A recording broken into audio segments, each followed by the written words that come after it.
আসসালামু আলাইকুম। ইন আউটের সিরিজ ভিডিওতে আপনাকে স্বাগতম।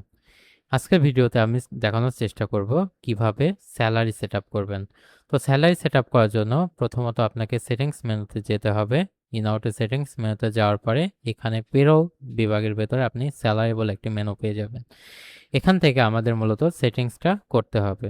তো আমাদের স্যালারি স্ট্রাকচারের ভেতরে আমাদের স্যালারি স্ট্রাকচার নেম, তো এই স্ট্রাকচারটা খুবই গুরুত্বপূর্ণ স্যালারি জেনারেট করার জন্য। তো আমাদের এইখানে স্ট্রাকচারগুলো নাই, আমাদের স্ট্রাকচারগুলো তৈরি করতে হবে। তো তার প্রথমে আমাকে কম্পোনেন্টসের ভেতরে যে আমাকে এখানে কম্পোনেন্টসগুলো এনেবল করতে হবে। কম্পোনেন্টস বলতে আমরা যেটা বুঝাইছি, যেমন একটা এমপ্লয়ের বেসিক স্যালারি থাকে, তো বেসিক স্যালারির পরে উপরি যে স্যালারিগুলো থাকে, যেমন mobile bill, overtime payment, performance bonus, sales commission, এই যেগুলো থাকে সেগুলো আমরা এখান থেকে কম্পোনেন্ট হিসেবে এগুলো বলছি। তো আমরা এখান থেকে মোবাইল বিল, আমরা এখান থেকে ওভারটাইম পেমেন্টস, আমি এখান থেকে এনেবল করে দিতে হবে অবশ্যই। ওভারটাইম মোবাইল বিল অ্যাডজাস্টমেন্ট এটা না রেখে আমরা এখান থেকে ওভারটাইম পেমেন্টস দিয়ে দিচ্ছি, যেটাকে আমরা ওটি বলে থাকি। পারফরমেন্স বোনাস দিয়ে দিচ্ছি আমরা এখান থেকে। দেওয়ার পরে আমরা এগুলো এনেবল করে দেওয়ার পরে আমরা এখান থেকে স্ট্রাকচারটা তৈরি করতে পারবো। আর যদি এগুলোর ভেতর আমার স্ট্রাকচার না থাকে বা কম্পোনেন্টস না থাকে, আমি এখান থেকে চাইলে কম্পোনেন্টস তৈরি করতে পারি। যেমন আমাদের এখানে মেডিকেল অ্যালাউন্স নাই, তো আমি এখান থেকে মেডিকেল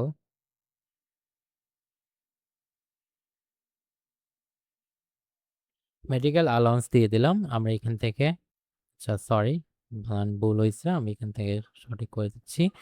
মেডিকেল লিখে দিতে পারি আমরা এখান থেকে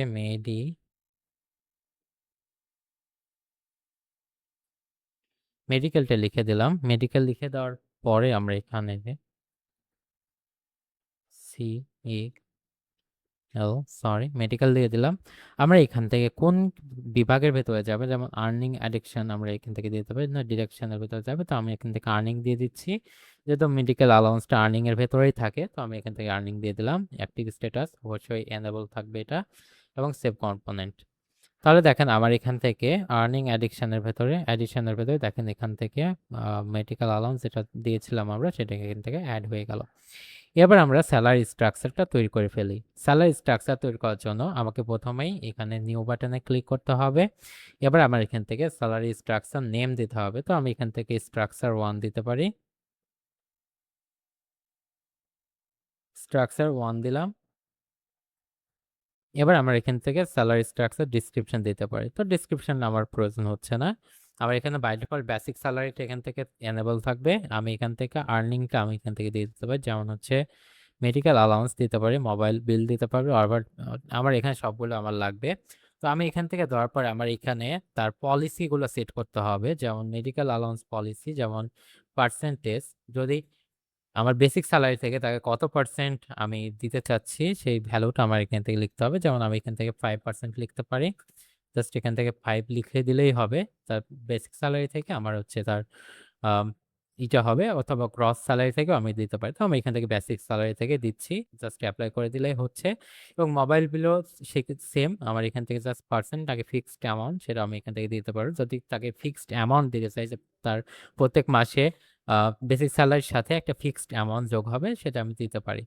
অথবা আমি এখান থেকে পার্সেন্টেজ দিতে পারি। তো আমি এখান থেকে পার্সেন্টেজ সিলেক্ট করলাম, আমি এখান থেকে 10% দিলাম, যে তার বেসিক স্যালারির সাথে 10% যুক্ত হবে। আমি এখান থেকে অ্যাপ্লাই করলাম। ওভারটাইম দিলাম, ওভারটাইমের ক্ষেত্রে আমার এখান থেকে তার বেসিক স্যালারি থেকে 10% সে পাবে, সেটা ওটিটা পাবে, সেটা আমি এখান থেকে দিয়ে দিচ্ছি।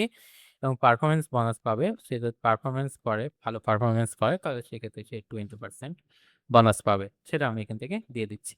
অ্যান্ড দেন এগুলো যদি আমার শেষ হয়ে যায়, ডিডাকশন হচ্ছে যে আমার যে আমি পারফরমেন্স বোনাস দিলাম, কোনো ক্ষেত্রে যদি এমপ্লয়ি খারাপ পারফরমেন্স করে বা তার যদি কোনো বিষয়ে ডিডাকশন লাগে, সেক্ষেত্রে আমি ডিডাকশন সার্টিফিকেট এখান থেকে দিয়ে দিতে পারি।